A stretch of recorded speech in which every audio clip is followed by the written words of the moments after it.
Hæ, ég veit ekki hversu margir vita hver ég heiti Natalia, mér finnst gaman að dansa, vera á TikTok og gera alls konar svona finna hluti. Sjúki sardínur í olju og líka í ávöxtadrykki, ananas sérstaklega. Það er manneskja í mínu lífi sem er farin heim, sem ég elska mjög mikið, sem hefur kennt mér margt, kennt mér að vera jákvæð, sjá besta á hlýð að lífinu, reyna að dansa af mér ef mér leiðir illa, reyna að hanga með fólk sem ég elska, gera mín besta til þess að ná því, ferðast ef ég þarf til þess að hýta þau og reyna að gleðjast þeim með það sem þeir elska að borða eða gera.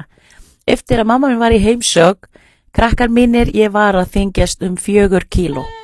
En ég vil bara segja við mamma, til hamingju með afmæli, ég elska þig ótrúlega mikið, takk fyrir að vera í mínu lífi og kenna mér að vera það sem ég er í dag.